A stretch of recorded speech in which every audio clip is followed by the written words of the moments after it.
امریکی حملے کے بعد ایران کا اسرائیل پر میزائلوں اور ڈرونر سے حملہ۔ عرب میڈیا کے مطابق تل ابیب سمیت اسرائیل بھر میں جنگی سائرن بجنا شروع ہو گئے۔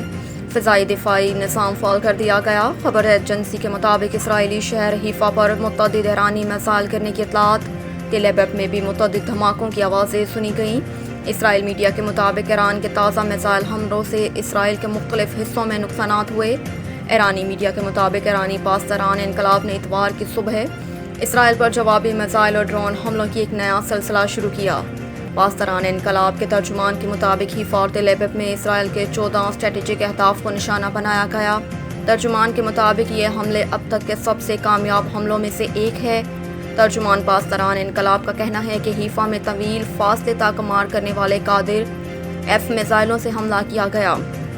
حملے میں اسرائیلی فوج کے سافٹ ویئر کمپنیوں کی دفاتر، power plant, oil refinery, air base, اسرائیلی سائبر کمانڈ سمیت رافیل ایڈوانسڈ ڈیفنس سسٹمز کے ہیڈ کوارٹر کو نشانہ بنایا گیا۔ اسرائیلی میڈیا کے مطابق اسرائیل کے 10 مقامات پر ایرانی میزائل حملوں سے نقصانات ہوئے ہیں۔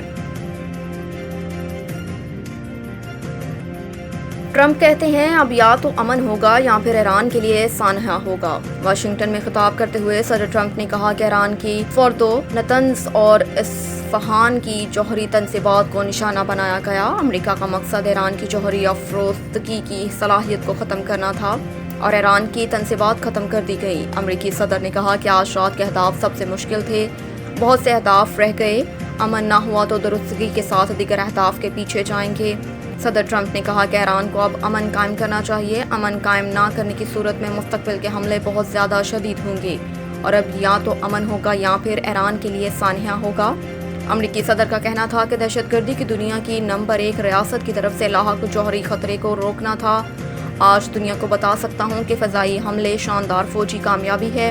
ایران کو اب امن قائم کرنا چاہیے۔ وہ ایسا نہیں کرتے تو مستقبل کے حملے کہیں زیادہ سخت اور بہت آسان ہوں گے۔ ان کا کہنا تھا کہ اسرائیلی وزیر اعظم کا شکریہ ادا کرتا ہوں، انہیں مبارکباد دیتا ہوں۔ ہم نے ٹیم کے طور پر کام کیا اور اسرائیل کو لاحق خطرے کو ختم کیا۔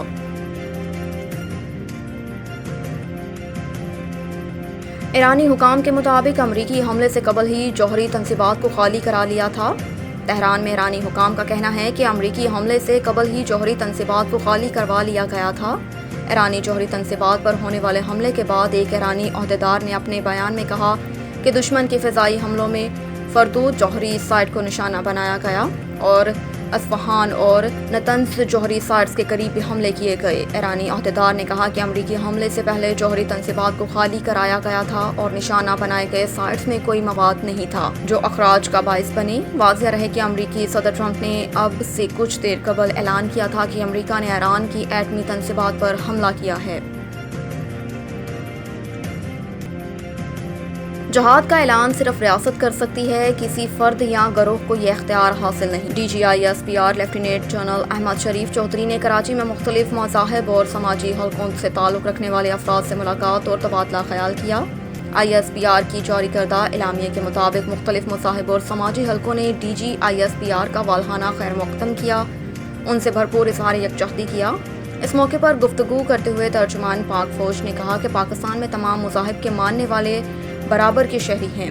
تمام مذاہب کو آئینی طور پر مکمل حقوق حاصل ہیں کیونکہ قومی اتحاد برابری اور ہم آہنگی سے ہی قائم رہتا ہے۔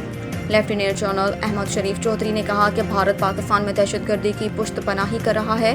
پاک فوج جدید جنگی حکمت عملی کے ساتھ دشمن کو جواب دے رہی ہے۔ D G I S P R کا مزید کہنا تھا کہ نسلی یا لسانی نفرت جہالت ہے۔ تمام پاکستانی برابر متحد رہیں گے تو کوئی طاقت ہمیں شکست نہیں دے سکتی۔ جہاد کا اعلان صرف ریاست کر سکتی ہے، کسی فرد یا گروہ کو یہ اختیار حاصل نہیں۔